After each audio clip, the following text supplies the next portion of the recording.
Hey, awesome friends. Welcome back to the channel. We hit 1,000 subscribers in under a year. You guys are freaking awesome. I love you guys. Thank you guys so much. I can't believe we got here in under a year, or even got here at all. Like, there's 1,000 of you guys at least that watch my videos.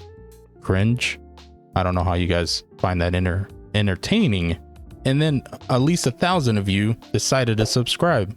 So you guys watched my videos and for some reason thought I was subscribe worthy. I thank you guys. I was going to do a little thing with a cake and party hat and stuff, but life's been a little bit hectic. I don't have very much time to record right now. So I'm just going to knock this video unplanned.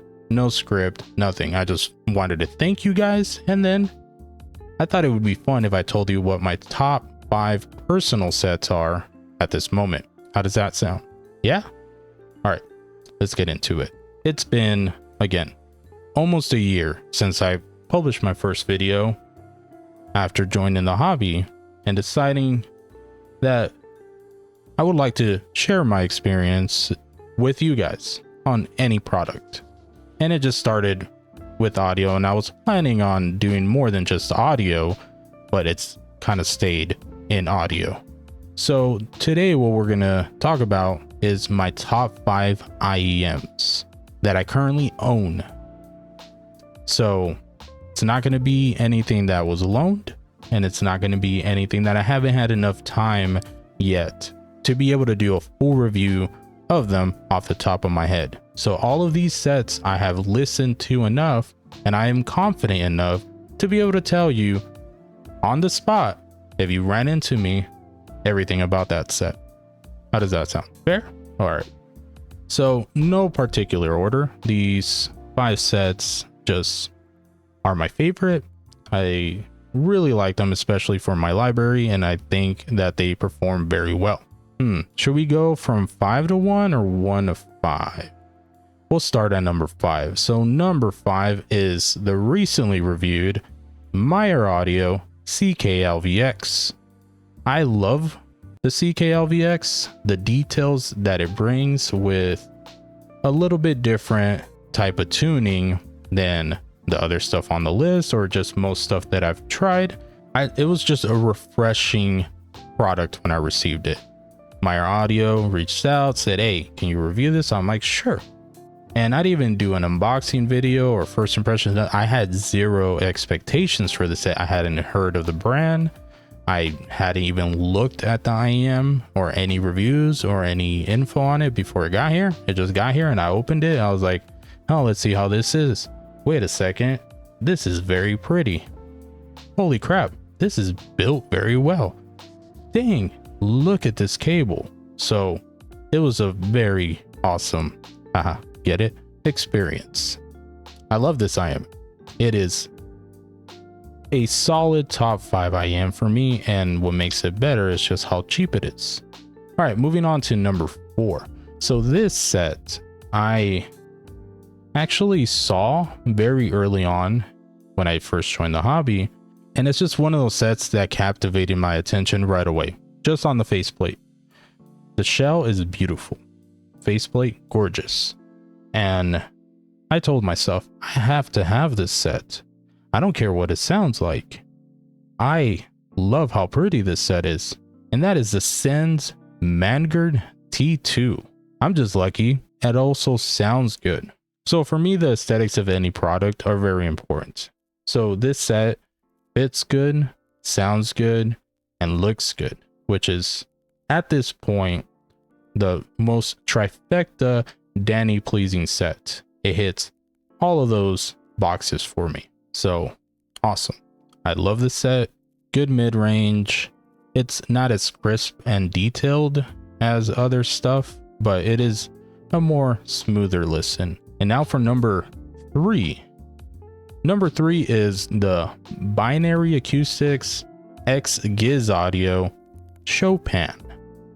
This thing plays K-pop amazingly well with decent text and good bass. The bass is just has that viscosity, that texture, that presence that makes stuff like K-pop or any type of modern music very fun to listen to.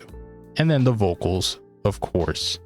Timmy did a great job with this IEM, and it is, again, one of my favorites. I use it as much as I can. Unfortunately, I actually shipped it out to a few other reviewers after I reviewed it, and it was gone for a while, and I got it back recently, so I've been using it a lot again. Awesome set, definitely worth the price. Amazing. And now for my number 2 set. Number 2 is the Dunu SA6 original, because I haven't heard the other two. I would like to, I just haven't yet.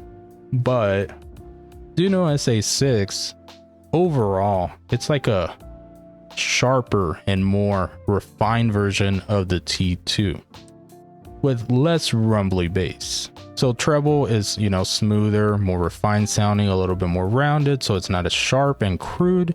And then there's a good focus on the mid-range, and I love how clean the SA6 is. And then the bass has a very crisp attack.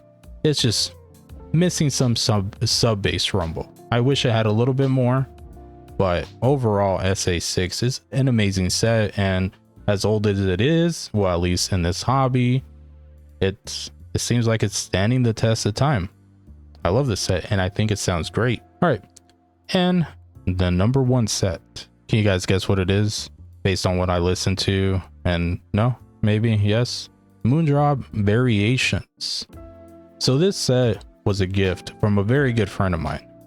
The same friend that convinced me to start this channel. So this set is sentimental, but it also plays my library very well, along with very good text, which is something that I really like in my listening experience. I love listening for all the details. I like when the texts are very engaging and they kind of wow you. I want that experience out of my music. Variations also taught me a lot when I was first going to start reviewing, because I had some nitpicks with the set when I first got it. I'm like, this is really good, but there's some stuff I don't like about it. But then as I tried more and more sets, I'm like, these nitpicks aren't that bad. A lot of sets have a lot more shortcomings, and the experience is not even close to the variations. So as time went on, I was able to appreciate it more, and it's been a solid number 1 pick for me ever since then. But I'll see if I put up the graph. I'm pretty sure I have a graph. My variations is very different than other variations I've seen graphed. It doesn't have as much of the bass tuck, and the upper mids are reined in quite a bit. I guess you can see, based on the sets on this list, what my preferred, you know, tuning is. Maybe a little bit more focus on the sub bass, some decent mid bass for some note weight and warmth, and then a little bit of an anti-shout with nice sparkly treble. So based on my preferences and my preferred sets, what do you think I would enjoy? Let me know in the comments which set I should keep an eye out for, no matter the price. It can be super cheap, it can be super expensive, just something to keep on my radar. That way, if the opportunity presents itself, I can take it. So let me know, what do you think I would like? But again, thank you guys for taking me to 1,000 subscribers. It's been an amazing year. Let's go ahead and keep going and see how long we can push this and where we can get to. I love you guys. I appreciate it. I know Sunny does too. You guys buy him a lot of treats. All you Patreons, you guys are the reason he's a chunky kitty. He's not really chunky. It's mostly fur, but there's a little bit of gut in there. So thank you guys. Love you guys. I am Awesome Danny, and until next time, you stay awesome, friends. Bye.